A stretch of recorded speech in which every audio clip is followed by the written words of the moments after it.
Welcome to the podcast, Aftersight, everybody. And as always, I am your host, Penn Street.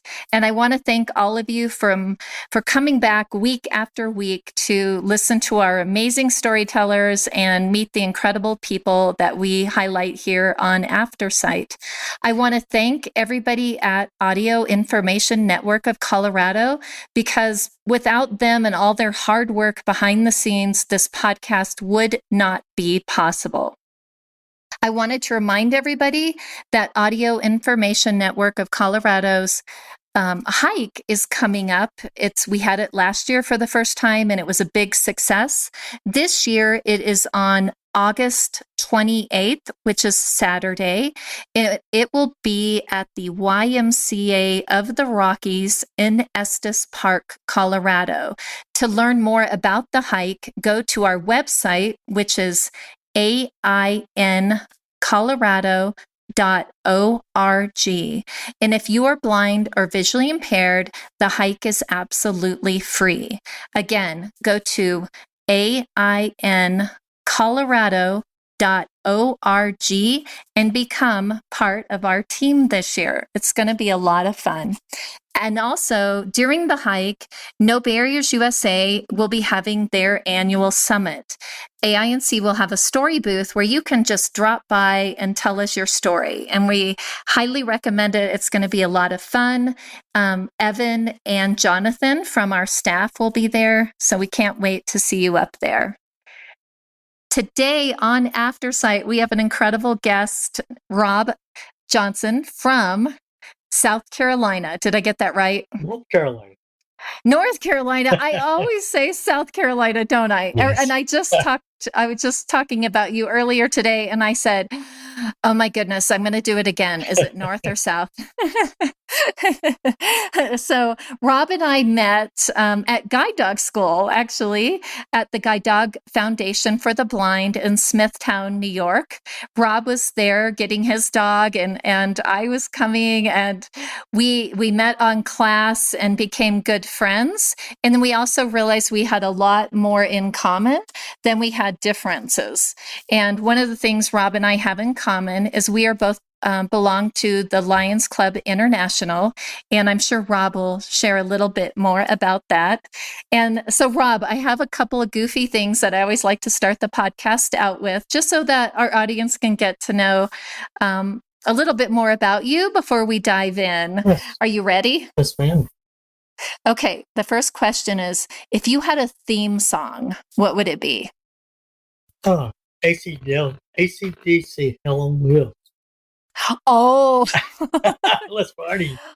that does not surprise me. That does not surprise me.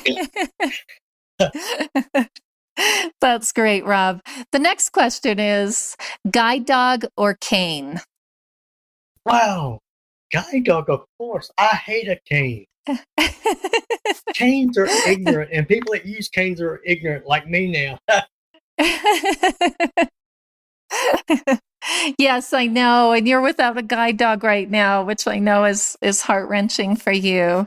So, but I agree. I'm also a guide dog user. I do like my cane, and I'm a good cane user. I feel I'm a good cane user. But a cane doesn't come to you when you call it. Yeah. They're not very cuddly. You know, they don't comfort you. Exactly. like a guide dog It's can. just a task. Well, Rob, I know a little bit about your story with your vision loss, but I know it happened quite suddenly. Can you tell us a little bit about that journey? I think I was 28 years old. I had a genetic disease, and I was young. I just got married. I didn't want to go to the doctor like most men. But by the time I went, they said, you got to get something done or you're going to die. And Ooh. the doctor said, you can go to Duke or you can go to Johns Hopkins to do this. I said, I'll go to Duke. It's a little bit closer. So I went down there. I met a terrific doctor, Dr. Joanne Kirksberg. I owe my life to her. I mean, she did. She saved my life. And I owe her so much. I mean, we still talk as good friends. And she Wow. consults me when she has questions, and I consult her if I need anything. So was your vision loss because of what you were going through with the genetic thing? Yes. Dr. Kurtzberg said, it's not your vision, it's not your eyes. See, she couldn't believe I actually drove to Duke the day of the transplant. She said, how are you even driving? I said, I see fine. I walked in here. She says, according to the MRI, you shouldn't have even been able to walk without assistance. She said, it's that Wow. much damage, but it's so deep in your brain, it's not made its way out yet. And as Wow. soon as the chemo started, she says, you're going under 10 days of severe chemo. It's going to be really rough. And I think the night I woke up after the first day of chemo, I couldn't see anything.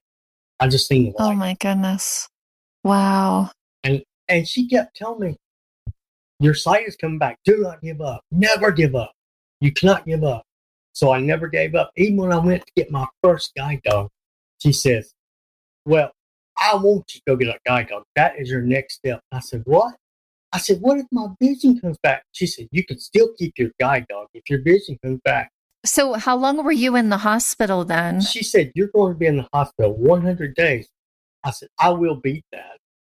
And she said, I love that. I got out in 97 days. She came to the room one morning. She said, hey, good news. You're going home. You have been here 97 days and you're going home today. I said, I told you I would beat that challenge. She said, I love that.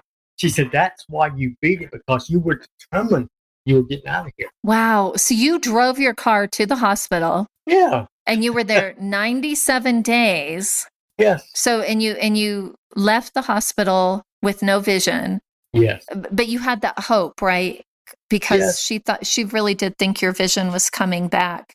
She acted like she did, and she never led me to believe any otherwise. She said, do not give up. Do not give up. Just go like you're 100%. Do not give up.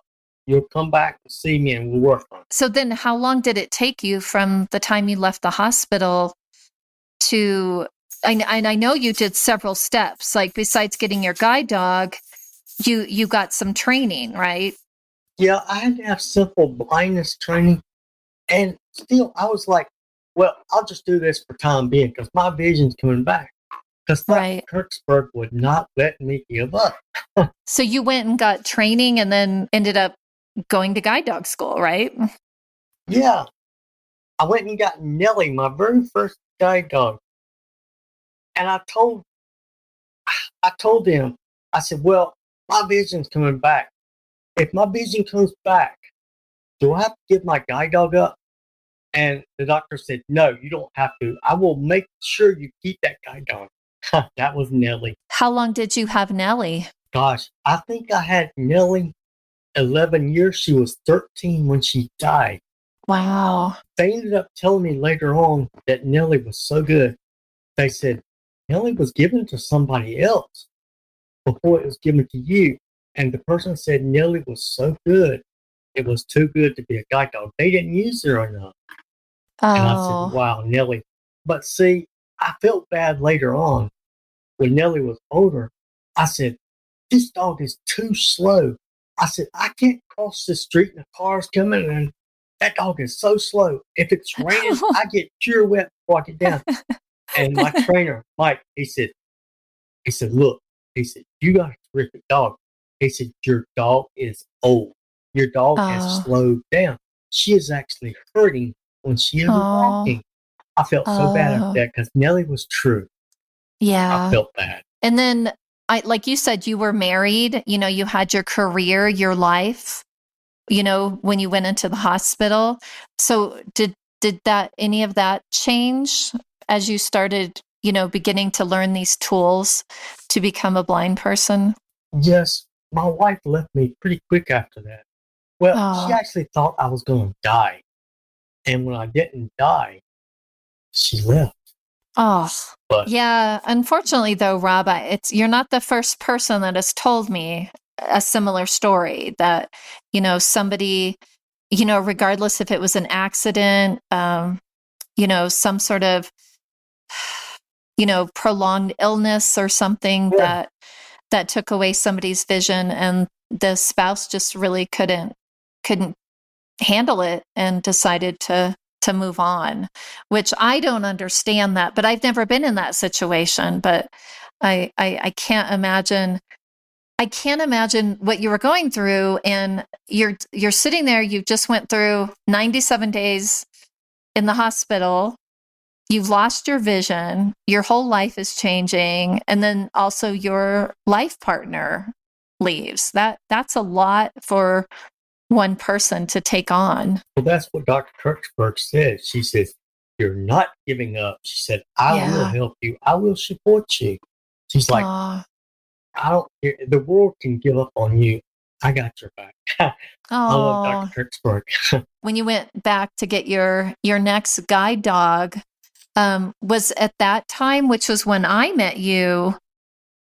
By then, had you really accepted that this was going to be your future with vision loss? Oh, yes. I mean, I found life. Life was fun. Life was busy.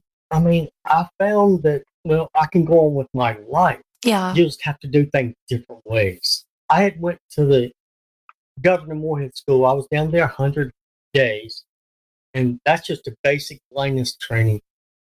And then I went and got a guide dog before that, and then I went to that training in Raleigh. And then we had some just basic stuff locally from Services for the Blind. When you say basic stuff, what kind of things are those? Well, like clothing. She says, "Okay, we'll teach you your clothing." She's like, "Let's put some rail tags on your clothes. And this is how Hmm. you would do that." See, I never knew anything like that before. But Right, I thought right. that was so cool. I put rail tags in my clothes. I know that was very temporary, but I was so happy. That was a new life. It was a new challenge. Absolutely. And then so when you went back to get Murphy, which is the dog that I knew, how was that? Because I know it's hard when a dog, especially when you've had her for so long, Yes. to go back and get another dog. It was such a challenge. I gave Nellie to my aunt. My aunt, my aunt worked that dog, kept that dog in Suffolk, Virginia. Another year or so, Nellie ended up Mm. just getting sick and died. But Aw, that dog went swimming for the first time in her life. My aunt took her out to the water because they live on the water in Suffolk, Virginia. No, yeah, and they took her out, and Nellie would hardly even access the water. And my aunt kept getting her excited, and said, yeah. "Go run, jump in the water." She took off and jumped in the water, and she was having the best time, just having the best time in her life. I love that. Oh, I can picture that in my head. Yeah. And that is true. I know when I've retired guide dogs, they didn't know what I think pets sort of take for granted, Yes. which are things like swimming, right? Yes. Or Yes. yeah. So it is interesting that when they do go into retirement, it's kind of like humans. When we go Yeah. into in retirement, we try some things that we've kind of been waiting on maybe our whole life to do. I mean, I know it sure sounds like she had just this incredible, incredible life. Well, Rob, how did you get connected with the Lions? Because I know that's a big part of your life. I remember Lion George Johnson in our club. It was coming up on Christmas or holiday, and somebody knocked at my door, and I went to the door, and the guy said, "My name is George Johnson. I'm with the Lions Club, and I have a gift for you." I said, "You have a gift." I said, "It's so nice to meet you." I said, "When I went to guide dog school, they told me if I ever had a chance to meet a real lion, to meet him and congratulate him because they do all this stuff for you."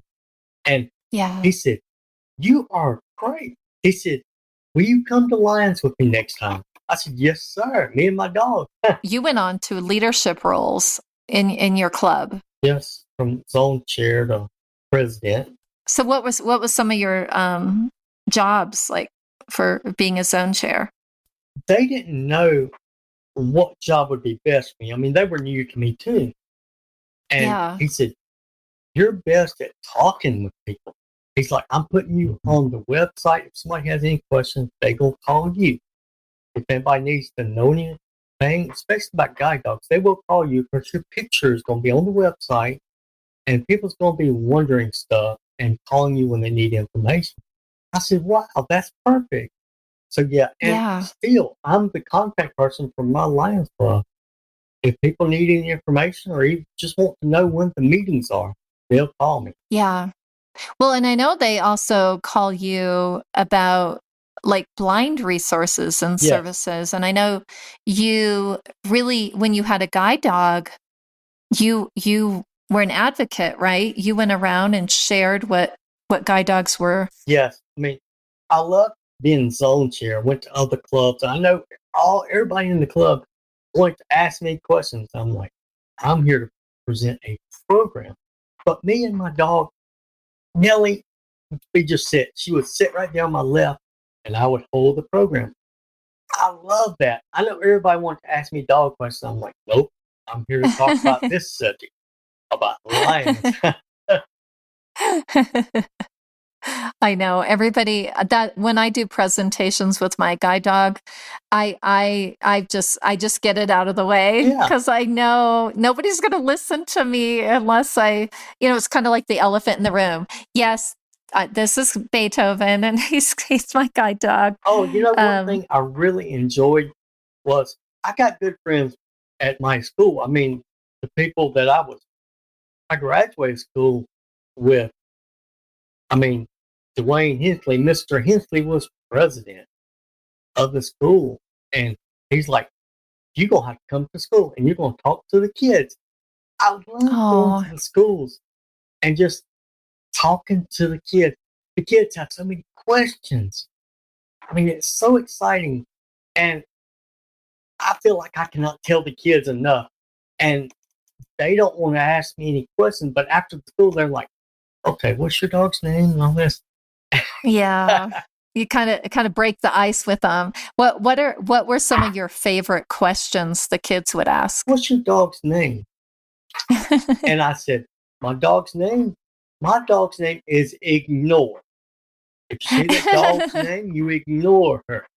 Which now I had a hard time with some of my lions. Some of my lions, I didn't want to put a thing on Nellie's little shield that said ignore, do not say anything. Because I didn't want to lie to people. But I found it very necessary to just lie to Yeah. people. I mean, someone in the guide dog school actually told me, says, lie to them. Your health is at risk. If you tell the dog's name, and somebody sees your dog across the street and says, hey, Nellie might come to that guy. So that's how they Yeah. taught me at the Guide Dog Foundation, how important it Right. So was. you came up with like a sort of a fake name Yes, for Nellie yes. so that when if people called Particularly her. one of the Lions Club and my club, he actually thought he was everything and more important than everybody else, even though he was just a secretary. He tries to run everything. And he would still come up every time and say, well, hey, Nellie. So Yeah. I love when I got Murphy. I said, okay. I said, I love Murphy. She's got her own personality. She don't like nobody but me. She don't answer nobody but me. I said, this is a dog I need. Yeah, you and Murphy bonded from like the first second. Yes.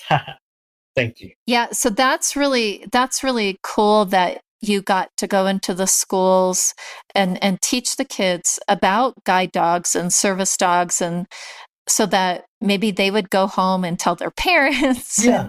and or if they saw somebody else who had a guide dog, they would know how to react. So Rob, what are you up to now? I know COVID, was rough for all of us, but Yes. I know you particularly struggled with some things. Do you want to share a little bit about that? I thought I was doing good. I had the 2 hip replacements, and then Oh my I goodness. was going back and getting another one, but I got an infection. So Mm. with the infection, they had to go in and cut part of the hip part out. So I Oh, can't Rob. walk well. I walk very well doing a sighted job with someone, but if I can't touch a wall or somebody beside me, I mean, I can't walk well. I grab somebody's arm. I say, Oh, okay, let's go sight a guide. I don't even walk with a cane because I would have to use a walker. I didn't know it oh, was going to come to that. Or I would probably make different yeah. decisions about my health care. I don't know. Are you feeling pretty isolated then?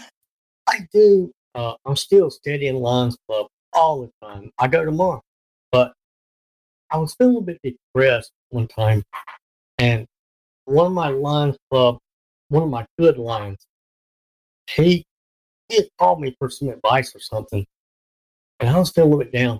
He said, "Look, I know with things that recently come about in your life with your health."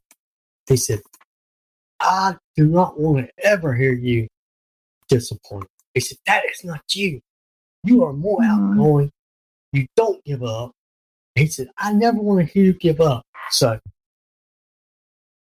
he talked to me, gave me that little pep talk just when I was about ready to say, what's life worth? I can't do anything anymore. Well, and I think that says a lot about you, though, is how much you've given back to the community and you've given back to Lions, that it was really neat that they were there for you when you Right. needed somebody. Yes.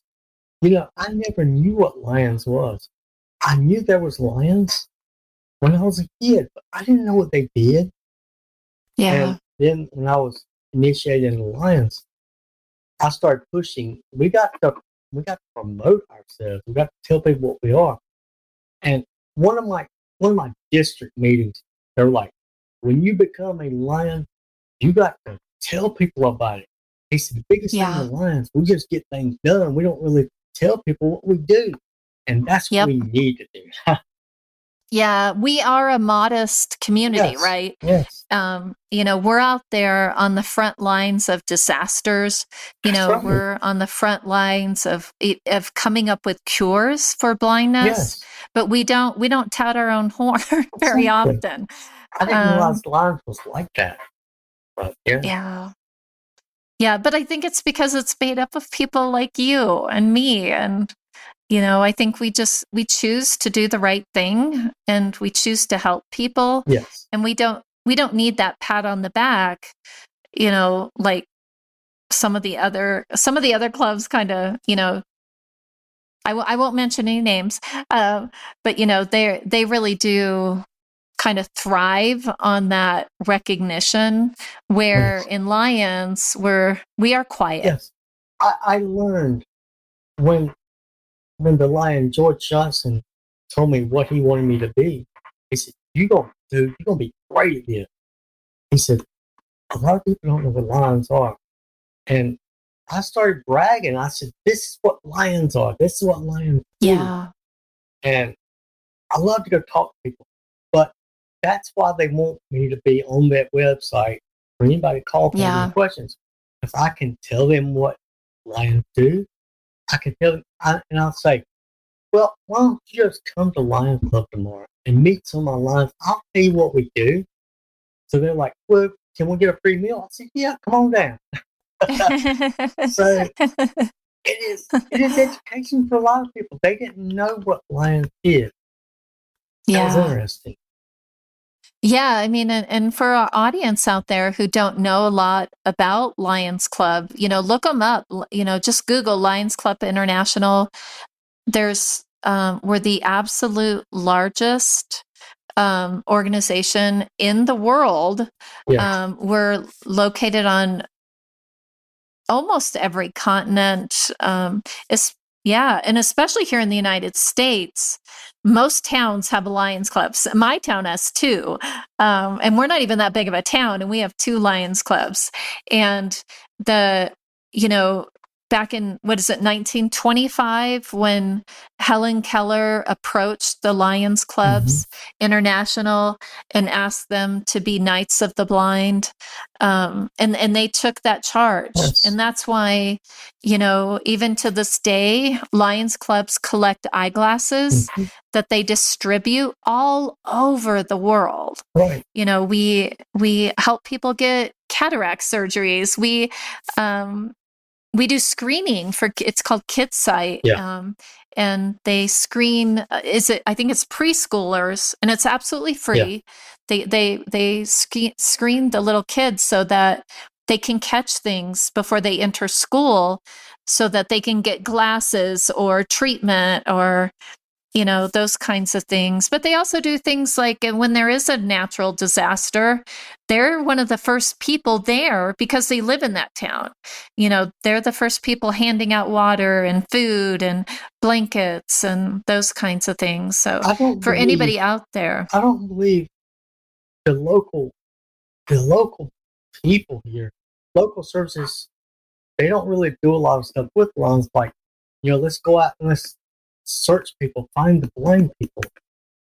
yeah. I found that lacking, and nothing has really changed. Yeah, I agree with that, Rob. I really do. I wish there was more blind people in Lions. There are some of us out there, but I think part of it is the Lions need to reach out to our community, and like I it's hard for me sometimes to get to a meeting, but I have wonderful Lion members that give me rides, and Yeah. I think that's part of it is people are a little afraid to join something because they're afraid, well, can I even get to the meetings? Are they accessible? Things like that. But it's a great organization to get involved with because they do a ton of leadership training, which I love because I've learned so much that really helps me in my day-to-day job. We have right many lines in our club. I forget how many lines we have, but it's a wide variety. It started out as the majority of the people were from my local hospital, so it was a lot of medical.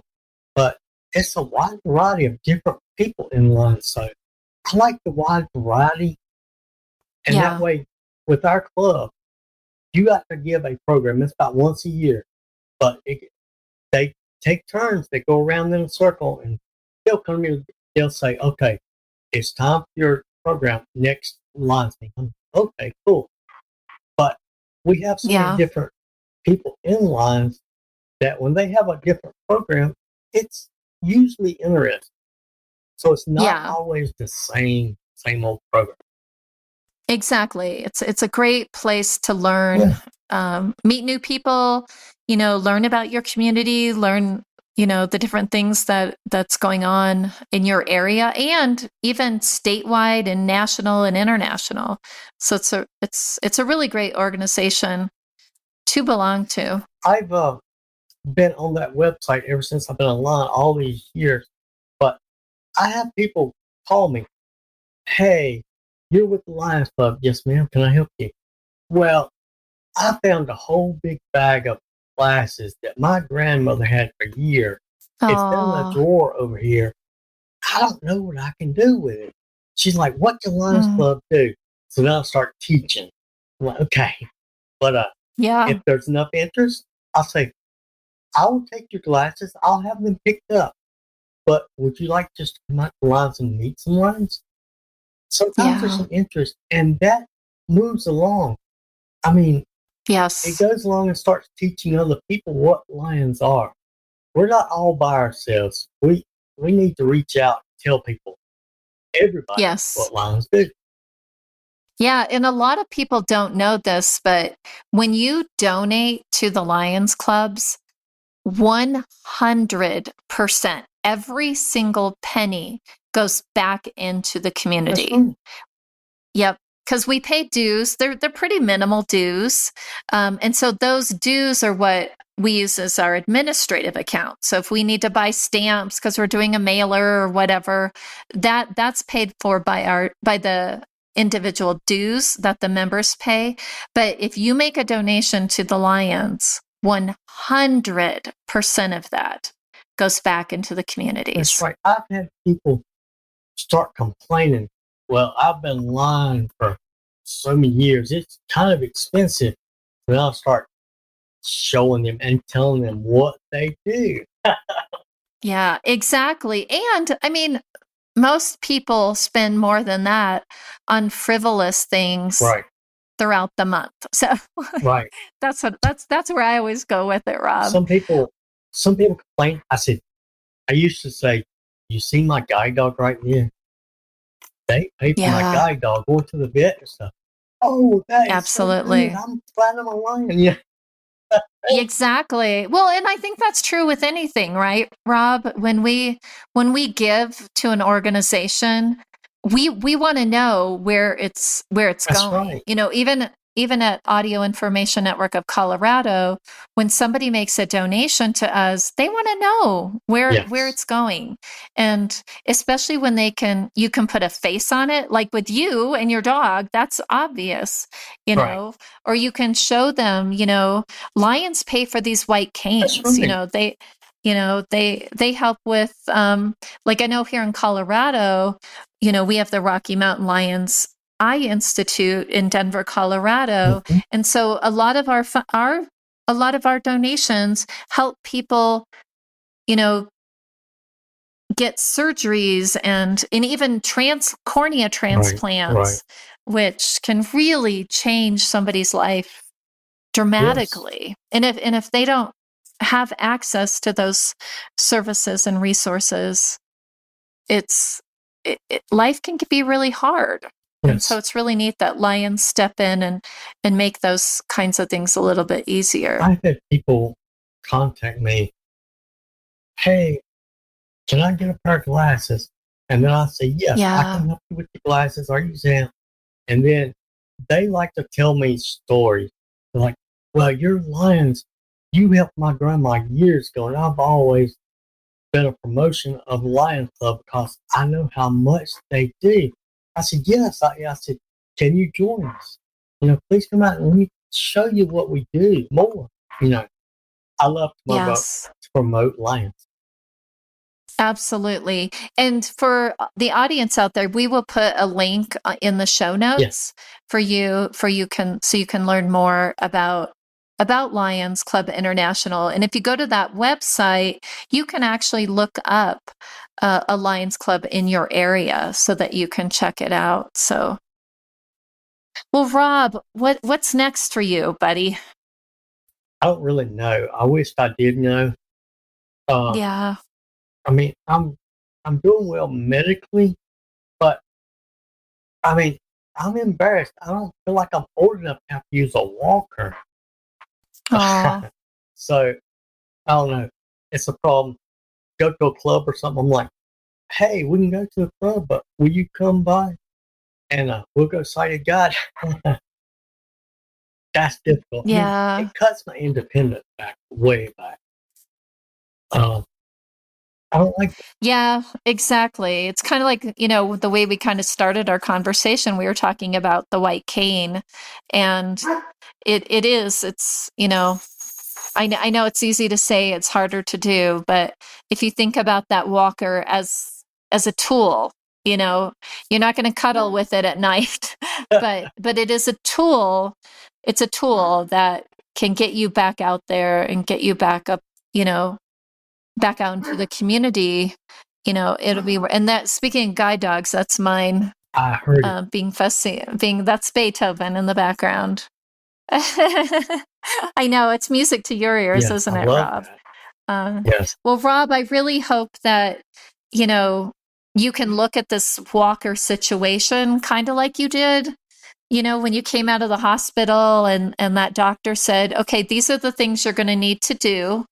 You're going to need to go get some, blindness training. yes, You're going to need to go get a guide dog. And I hope you sort of can figure out how to approach this walker yes. situation with that same mindset. And I have faith in you. Thank you. Uh, just like that AC/DC, song that you mentioned. It's, I think that you're going to find the strength, to be able to do that. So have somebody paint some flames on your walker. That's true. Well, that'd be Murphy. Wide open. Oh, well, Rob, I always ask my guests to ask me a question. Is there any question that you would like to ask Penn Street? Nothing's off the table. You can ask me anything you want. When we're blind, we're so limited in things we do or even our options.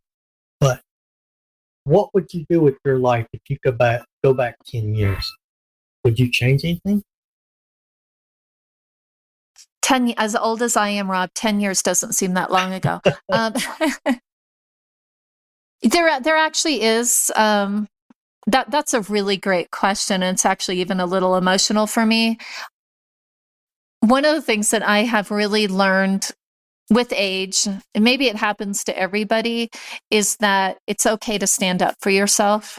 I think I felt even 10 years ago that I didn't have a voice in a lot of the things that was happening to me, even in my career, and just in life in general. I felt like, okay, well, this is just how it's supposed to be. Where now I really feel like I have a voice. Like, I have a seat at the table now. And back then I didn't feel that way. And I would like to go back 10 years and tell Penn, 10 years ago, it's okay. You stand up for yourself. Your voice matters. Your opinion matters. You can take control of the situation. Right. And I had the skills. I just, nobody was seeing it, and that's why life is just such a blessing right now, because I people see that and when they actually do ask for my opinion. Right. Because and so that's a great question, Rob. And but yeah, I think I would go back and say, use your voice. You stand you stand up for yourself. Yeah. And so thank you. That was a great question. That was an awesome question. Thank you so much. Well, Rob, it's always a pleasure when I get to talk to you, and thank you so much for being willing to be vulnerable today with the podcast and with me. And it's what I love about this podcast is people really do share their experiences and their stories, and also just like you throw out some tips out there that might work for some, might work for others, but it's a great learning experience. So I really, really appreciate it. So, Rob, do you have any last, whether it's a quote or just something that you could tell our audience to inspire them? If you're faced adversity, don't give up. Just try your best. No need to give up. Yeah. Just like that doctor told you so many years ago, right, Yes. Rob? Yes. Well, that's beautiful. Well, again, Rob, thank you so much. And for everybody else out there, thank you so much for dropping in on Aftersight week after week. We have listeners all around the world. We all have a lot more in common than we do different.